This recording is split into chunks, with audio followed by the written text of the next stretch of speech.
Luke 15.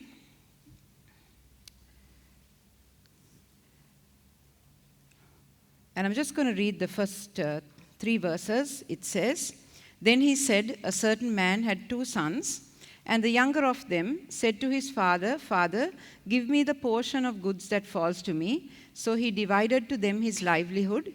And not many days after, the younger son gathered all together, journeyed to a far country, and there wasted his possessions with prodigal living."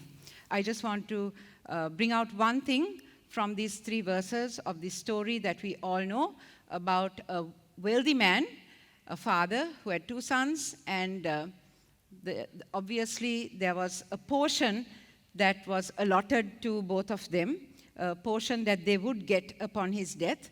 And the younger son comes and he asks his father for what is due to him, and the father graciously gives it, he divides it, and then the younger son takes what is his and he goes far away.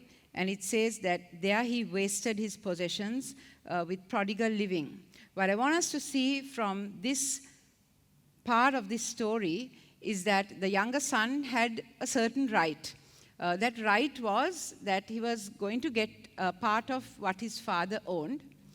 And he took that right, he exercised that right, but he exercised that right and put himself in the wrong place.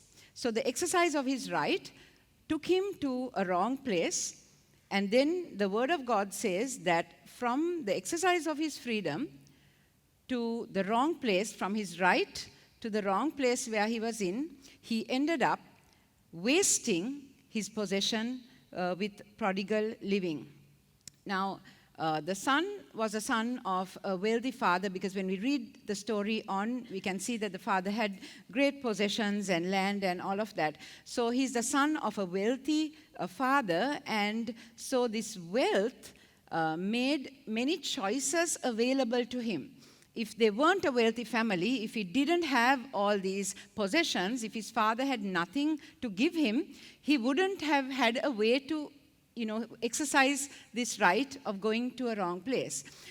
He had that choice. He was able to exercise it because he had everything at his disposal. But he took it, he went somewhere and he wasted it, and it was something valuable that he was wasting. Now, when we look at the story, we often think that what he was wasting was his father's money that was given to him. He wasted his inheritance, and we look at it in a very material way.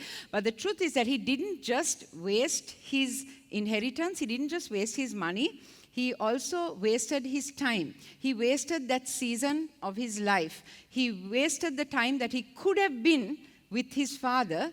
He could have been in his own home, but it took him to a different place, and a place where he wasted what he had as well as the non-tangible things in his life. And this is a picture that I believe God is wanting to show some of us this morning, that perhaps because of where we are in our lives or where we've come from, or simply, the environment that God has placed you in, you're in a place where you have a lot of choice and you have a lot of ways that you can exercise your rights. And I'm not talking about this merely in a material sense, but also in the sense that there are so many different areas in our lives, both significant and insignificant, where we have certain rights. We have the right to, exercise our choice. We have the right to choose something. And that choice can either take us to a right place or to a wrong place, right? And whether we go to that right place or whether we go to a wrong place will determine whether we reach our potential for that season or overall, or whether that moment, that time, that season is going to be something that is wasted. Let me bring it to the most minute level I can. As you walk into church this morning, you have a choice of where you want to sit. Why do you have that choice? Because this is a large sanctuary and there are lots of chairs. And you have a right to sit wherever you like. Okay, so you have a right to come and sit wherever you want. You don't have a right to push someone else and say, that's my seat. But if you come first, you have a right to sit wherever you want.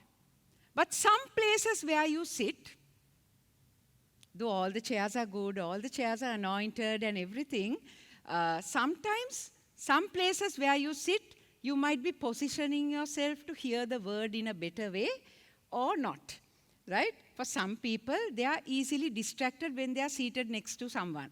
Some people are easily distracted when they are seated at the back and they can see everybody else. So when they exercise their right to sit at the back rather than in the front, you know you have that right. You choose where you want to sit. You choose who you want to sit next to. You choose that place. And depending on that place, sometimes you will either waste this time where you will not be concentrating, or you will get everything that you can from the service. That's the you know, the small, that choice affects this moment only. But there's a much deeper application coming out of this text this morning, that because of the blessings and the resources and the opportunities that I would say most of us have who are sitting here in this place, we have certain rights, we have options, we have choices to do many things in our lives, in the seasons of our lives, with each day, with each moment. And sometimes the exercise of this right is taking us to a wrong space. And by that, I don't mean necessarily a physical place. But sometimes the exercise of the right is taking us to a wrong space. And because it takes us to a wrong space and we go there choosing willingly, what happens is that that day, that time, that season of our lives ends up being a wasted one, like the prodigal son. Sometimes it's a waste of our resources. Sometimes it's a waste of our skills and our talents and our abilities. Sometimes it's a waste of our time. Sometimes it's a waste of an entire season of our lives. By choosing to be out there wasting his life on prodigal living, the son was inadvertently choosing to be away from the Father's house. And sometimes, even as believers, as children of the Father, who are born into the royal family and have every resource in the Father's house, we exercise the rights and the choices that we have. It takes us to a different space, to a wrong space, and we are missing out a season in the Father's house. And that season in the Father's house, that season in your life, that season in your possible ministry, it can't be redone. And there's an element of waste. The next story I want to share with you is in 2 Kings, chapter 4. I'm reading verse 1 down to verse 7. A certain woman of the wives of the sons of the prophets cried out to Elisha, saying, "Your servant, my husband, is dead, and you know that your servant feared the Lord, and the creditor is coming to take my 2 sons to be his slaves." So Elisha said to her, "What shall I do for you? Tell me, what do you have in the house?" And she said, "Your maidservant has nothing in the house but a jar of oil." Then he said, "Go, borrow vessels from everywhere, from all your neighbors, empty vessels, do not gather just a few. And when you have come in, you shall shut the door behind you and your sons. Then pour it into all those vessels and set aside the full ones." So she went from him and shut the door behind her and her sons, who brought the vessels to her, and she poured it out. Now it came to pass, when the vessels were full, that she said to her son, "Bring me another vessel." And he said to her, "There is not another vessel." So the oil ceased. Then she came and told the man of God, and he said, "Go sell the oil and pay your debt, and you and your sons live on the rest." Here we see a very different family. This is a woman, a mother of 2 sons, not someone with a lot of choice, not someone with a lot of resources, not someone who had much in her hand at all. No big important family, but a wife of the sons of the prophet, so a ministry family. She was in a desperate situation. She was in debt, and her 2 sons, going as slaves, were what was required as the payment for her debt. In her desperation, she doesn't go out looking for a job. She doesn't go out looking for some way to somehow meet this need, but she comes to the prophet, in her eyes, probably the representative of God to her.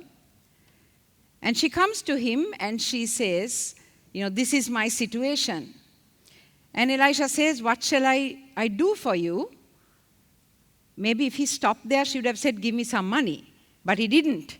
He went on quickly to say, tell me, what do you have in the house? Now she's coming to him desperately. And he said, what shall I do for you? What do you have in the house? And she says, I have nothing and a jar of oil. Not even a bottle of oil, so not giving us the idea that this was something big. This is probably a jar of anointing oil or something, very little. And Elisha's instructions to her are very strange and very limited. He doesn't give an explanation of what he's really going to do. He just goes and tells her, now, you go and borrow all the vessels from everywhere, from your neighbors, empty vessels, don't gather just a few. And when you have come in, you shall shut the door behind you and pour it into all these vessels and set aside the full ones. Now just imagine going to borrow vessels. Now, I'm a person who doesn't like to borrow things. There are people who like to borrow and never return also. But I think most of us, we kind of feel a little awkward. It's a little humbling to borrow something from someone. So usually when we need to borrow something, we want to attach a lot of explanations to it. Why I am borrowing it, Can I borrow this because, this was left at home, I didn't bring that, whatever, I forgot to bring this, or I don't have it, We have a lot of reasons that we give whenever we want to borrow something. But here was this woman, not given any details, not given any reasons. She didn't even know what she was borrowing for. So she's going to people, and so it was a very humbling moment for her to go not just to one neighbor and say, can I have an old MD jam jar? No.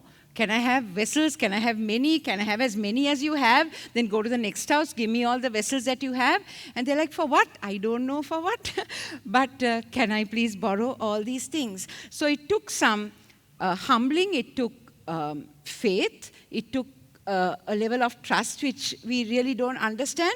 But with all of this, she doesn't ask Elisha any questions. He doesn't give her the full picture. He doesn't really tell her what's going to happen there. He just says, go and get all the vessels that you can. And when you come, shut the door and pour the oil. So what? Take this tiny jar of oil and now pour it into all those other jars? What do you really mean? But she doesn't ask these questions. She just had nothing, a jar of oil, and a whole lot of obedience. That was the posture of this woman. And it was after she obeyed him by getting the jars of oil and bringing them into the house and shutting the door and taking up that tiny jar of oil and beginning to pour is when the oil started to flow. And it flowed and flowed and flowed into every vessel that she had, and it ceased only when all the vessels that she had were full. Now her requirement to Elisha was, pay my debt. Because if I don't pay my debt, my sons are being taken as slaves. But what Elijah gave to her in return was more than the debt that she had. You see in verse 7, he says, she came and told the man of God, and he said, go, sell the oil and pay your debt, and you and your sons live on the rest. So here, the debt was going to be satisfied. And beyond her expectation, beyond her requirement, she was being supplied enough to live. So even one drop of oil in that tiny jar was not wasted, but it was used and multiplied many times over to fill to capacity all the jars she had, which supplied her needs and beyond. Now, this woman was not in a place of choice. She was in a place of desperation. But she brought that bit that she had. It was not of much value, just one, maybe half jar of oil. And she says, I will take that bit of oil that I have, and I will do with it whatever you're telling me to do. And God, what he did in this situation is he took that oil that she offered up, and he did more than she could ever ask, think, or imagine. And not a drop of oil was wasted, not a bit of her life was wasted, but everything that she needed was supplied and more. And here's the thing. For some of us this morning,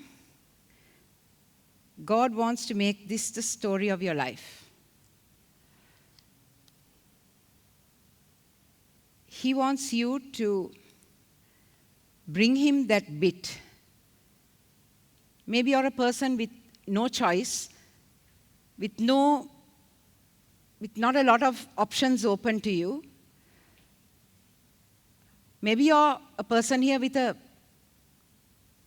messed up past or messed up situations in your life, messed up things, and you think there's no value in me really. There's nothing much that I have to offer, maybe just a drop of oil.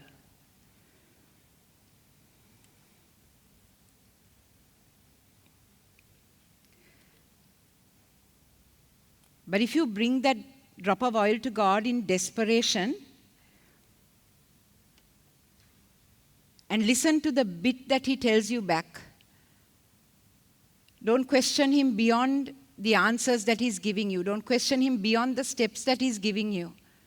Just take those limited instructions that he gives you by trusting him with that bit of instruction that he's giving you. God can take the jar of oil of your life, fill many other jars, and satisfy you to overflowing and more. I don't know whether this relates to some people in terms of ministry, where God wants you to come to him in a state of desperation and bring him the tiny bit that you have or the tiny fragment of your life that is left over, that you feel is of no value or nothing can be done with it.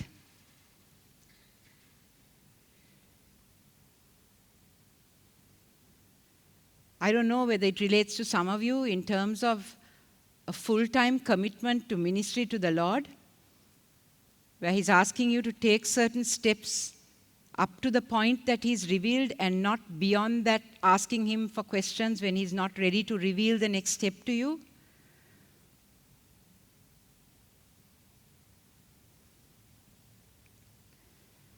But I do know that God is speaking through his word this morning, and to the level of the softness of your heart and the sensitivity of your spirit to the Spirit of God, you will be able to receive what he's telling you from this story. With God, there is no waste.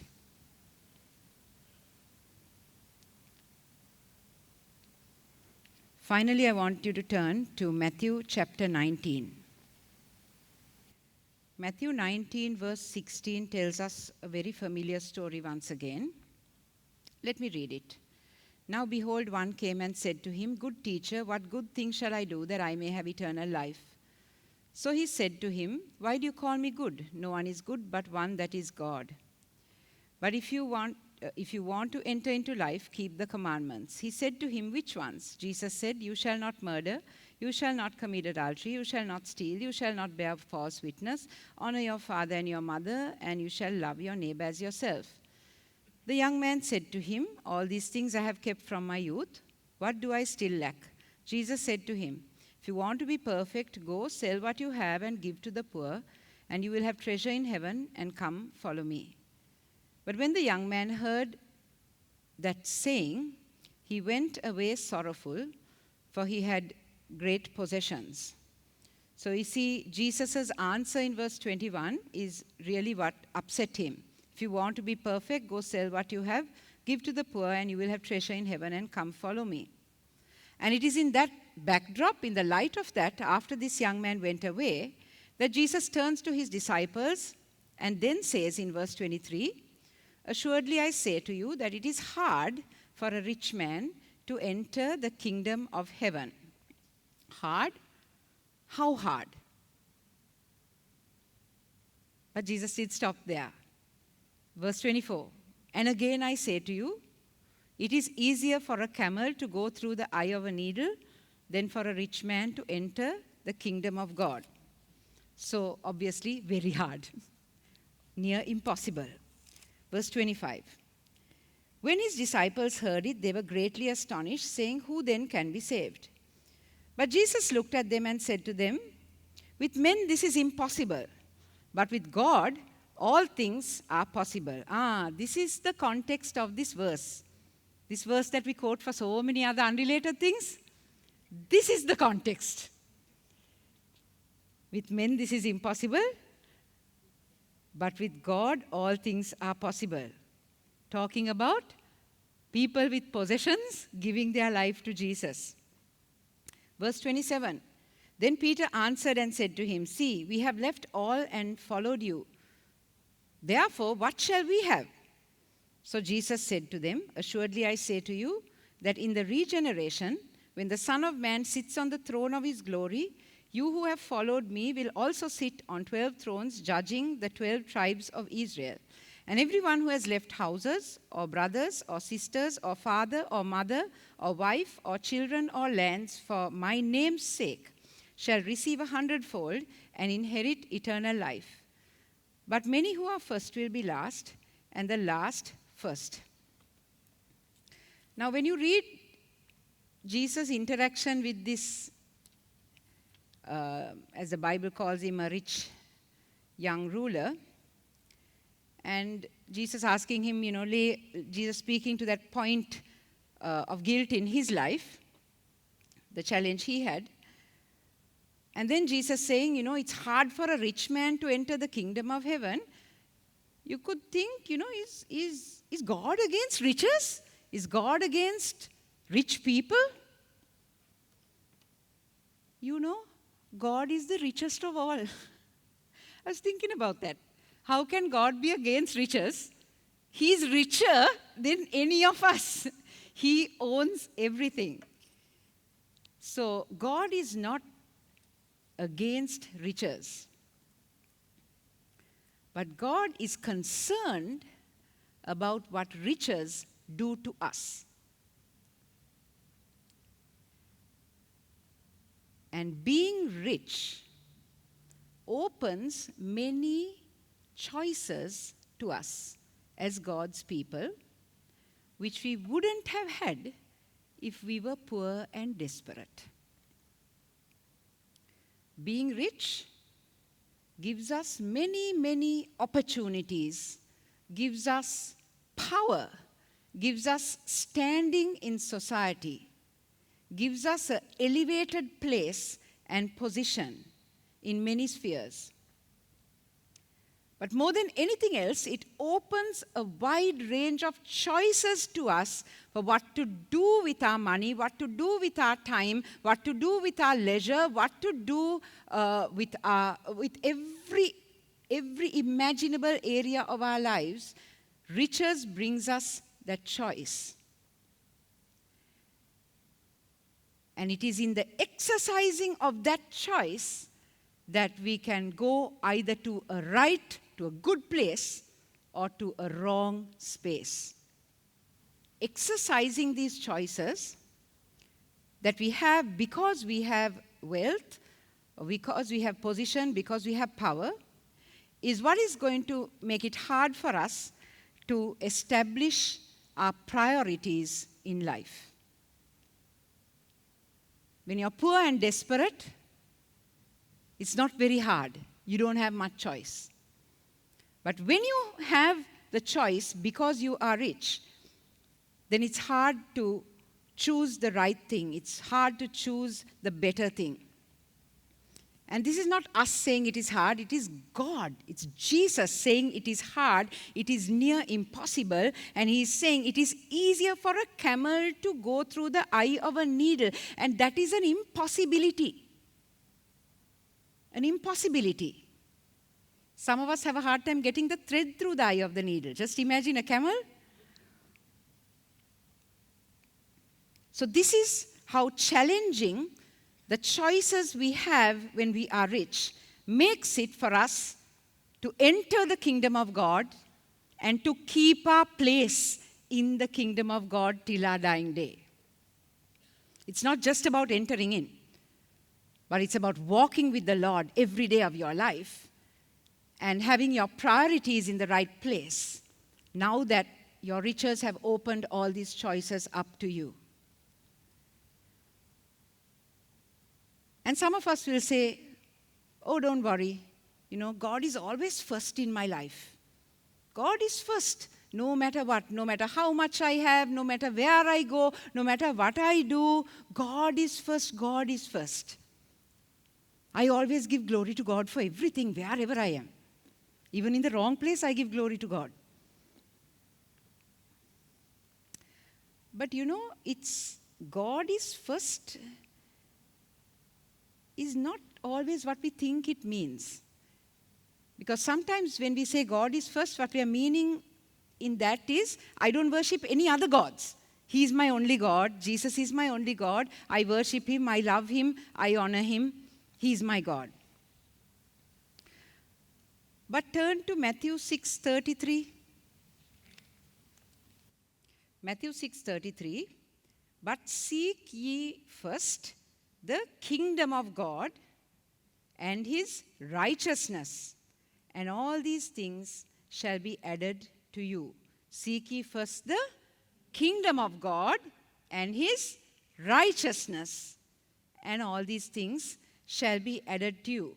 So here, we are not called to just say that God is first and we honor Him first, or He is number one. But we are asked to seek first, as a priority, the kingdom of God. So the things of the kingdom of God go beyond just worshiping God. It goes beyond that to everything that matters to the heart of God, everything that beats in His kingdom. It's not just the king. It's not just allegiance to the king. It's seeking first the kingdom. The things that are required in the kingdom, the things that have to be done in the kingdom, the tasks in the kingdom, the establishment of the kingdom. And not only that, His righteousness. So not just having honor and allegiance to Him as your God and no other God, but making sure that our lives are holy and righteous before Him every single day. Walking in righteousness, revering the commands of God, looking at His word daily and bringing our lives in alignment with His word.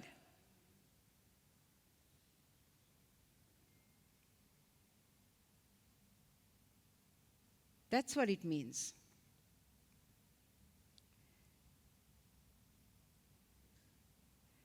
And the truth is that all this gets so much harder and so much more complicated when we have a lot of opportunity, resources, wealth, choices. Earlier, you didn't have much choice, so You chose the right thing. Now you have many choices, many places, many spaces, many things vying for your attention, many things vying for your enjoyment. And it is not wrong to enjoy. It is not wrong to have leisure. None of those things are wrong. All those things are what God has given us. But my caution this morning is that by the wrong exercise of the rights that we have because of the resources that we have in our lives at this particular season, say, many of us are missing out on time in the Father's house. And by that, I don't mean time in church. That's not what I mean. Many of us are missing on time in the Father's house. Many of us are missing seasons, chunks of our lives. And the bottom line is, it's being wasted away. It's being wasted away. And it's wasted why? It's wasted because you have many choices, and you're using your choices in ways that do not benefit you, that do not prioritize the kingdom of God, and ultimately result in waste. Now, at this point in our world, we are all very concerned about waste. We are very concerned to recycle. We are concerned about our trash. We are concerned not to waste energy. So many things we are concerned that we don't want to waste. But whilst being so careful about all those things, many of us are allowing pieces of our lives to waste away.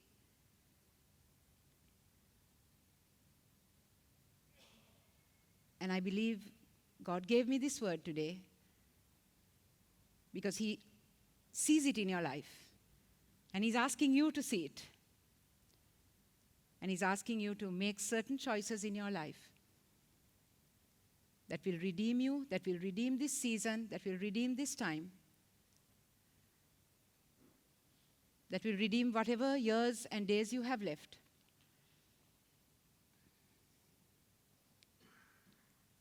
So that God will be glorified and honored in your life and His kingdom will be built. Let's pray.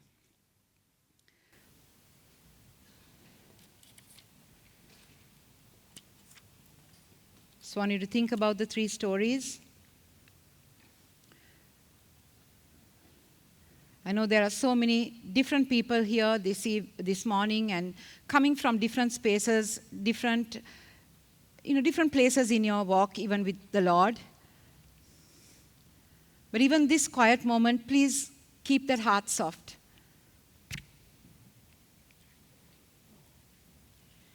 And allow God to do some heart surgery.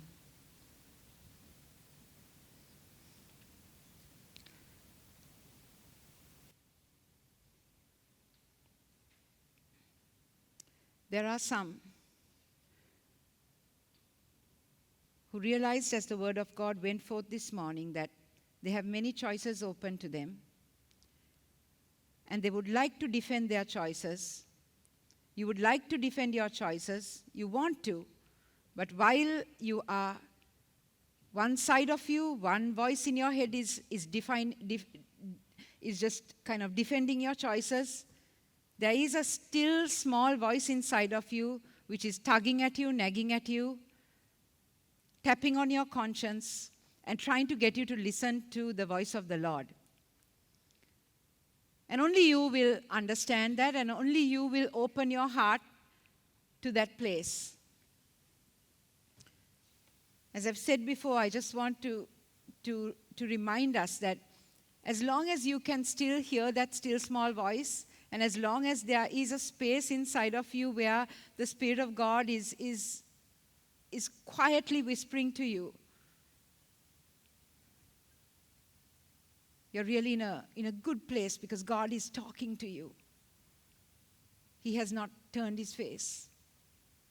So please, let's not turn our face away from the voice of God.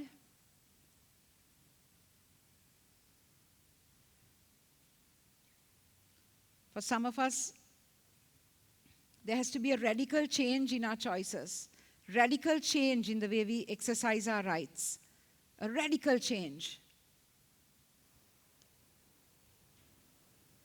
You know, sometimes you have a right to treat someone in a particular way.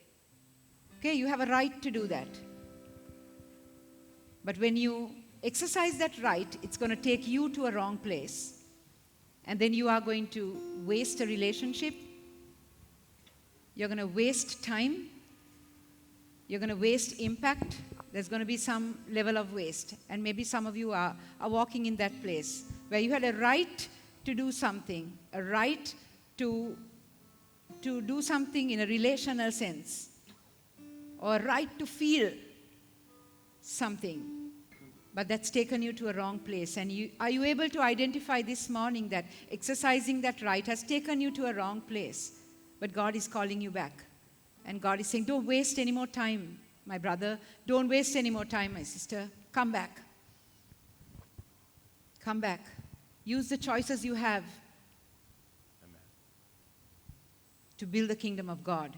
Hallelujah. Hallelujah.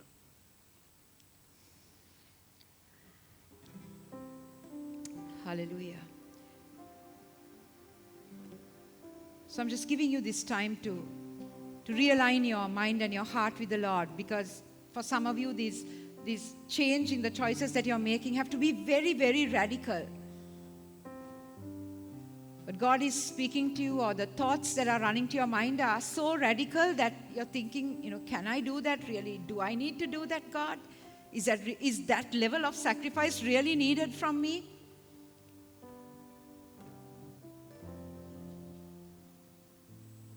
Be sensitive to the voice of the Holy Spirit this morning. There's no other voice we really want to hear, just His voice.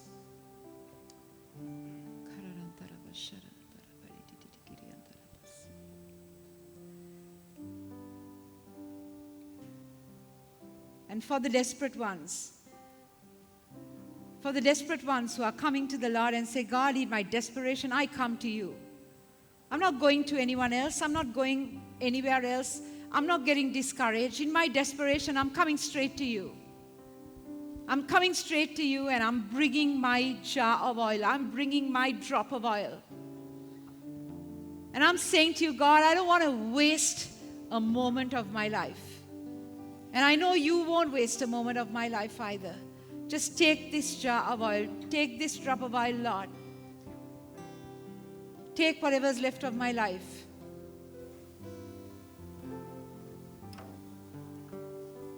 And not just satisfy what I think you need to do, but even beyond that.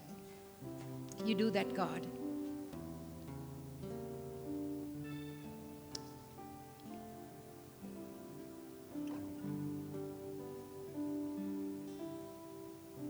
Can I ask you to just join your hands together in prayer, like you're coming before the Lord. If you're sincerely coming before Him this morning, and if you're connecting with the Spirit of God through the Word this morning, just join your hands together like this and just say to the Lord, Lord, I'm coming to you at this time. I'm bringing my life before you. I'm bringing my choices before you.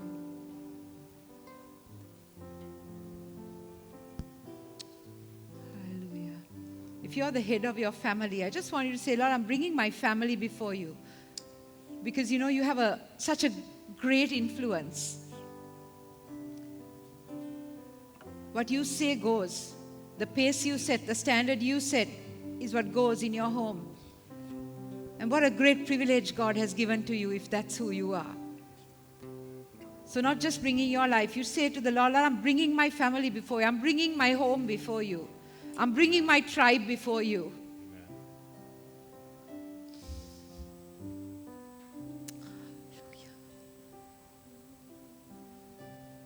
With eyes closed and our hands clasped, let's stand to our feet and look to the Lord in prayer. And I just want you to just cry out to the Lord together with me even as I pray.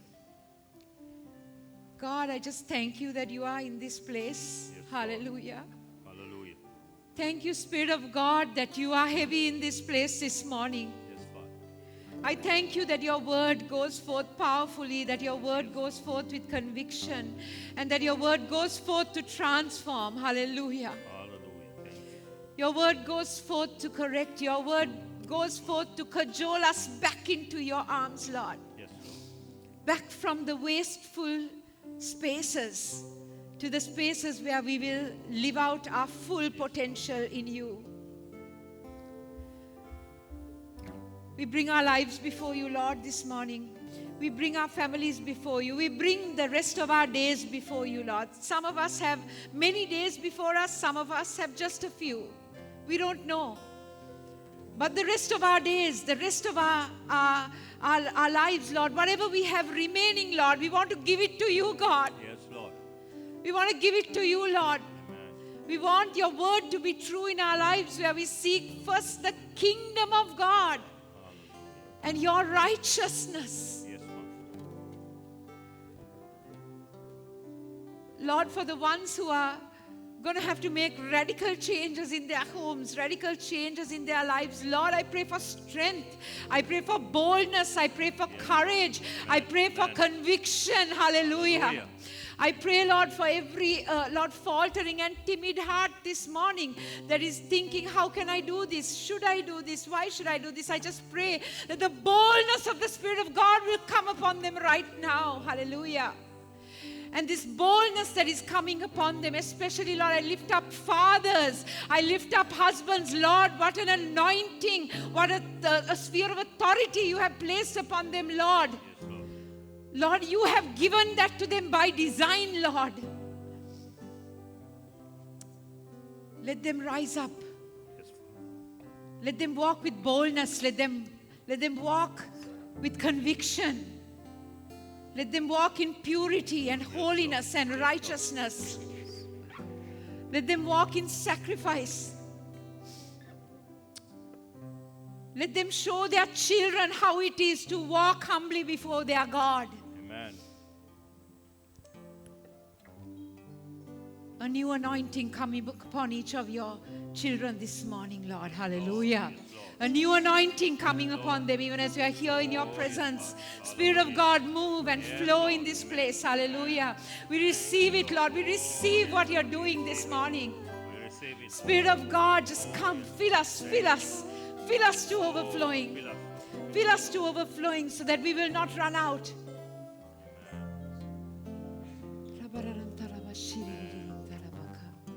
Have your way in our midst, Lord. Have your way in our lives. Have your way in our lives this morning, we pray. Surrender, Lord. I surrender all. Sing it out. Oh, I surrender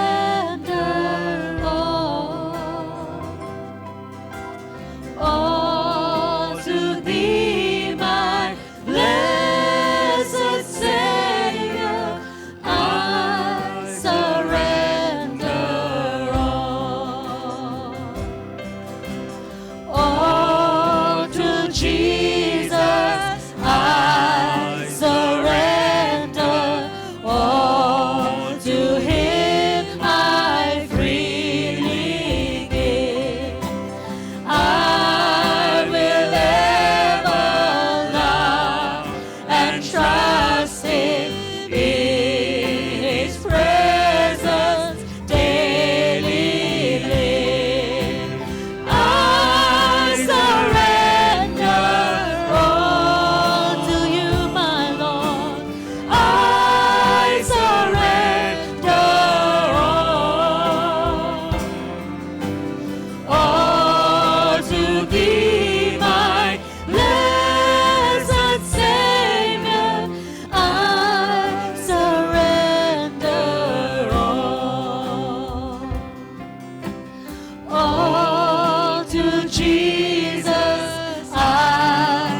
Jesus, I surrender. Lord, I give myself to Thee. Fill me with Thy love and power. Let Thy blessings fall on me. Only the voices, that's verse 4. All to Jesus I surrender. Lord, I give myself to Thee. Fill me with Thy love and power. Let Thy blessings fall on me. For I surrender all. Yes, I surrender all to Thee, my blessed Savior. I surrender all. I surrender all. Jesus. Yes, I surrender all to Thee, my blessed Savior. I surrender all.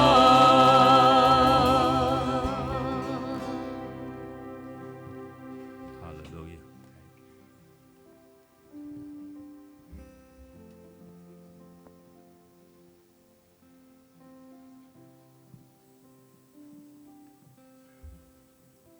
It's never too late. There is always hope. God can restore and He can give us many more things for His work that we can ever dream of. God always can repurpose our lives, even though there have been many wasteful years. Let's let the Holy Spirit and His Word seep into our lives and touch us and bring us to that place that He wants us to be in. And now, may the grace of our Lord and Savior Jesus Christ, the love of God the Father, and the fellowship, the blessed fellowship of the Holy Spirit be with us all, now and forevermore. Amen. Amen. Amen. The Lord be with you.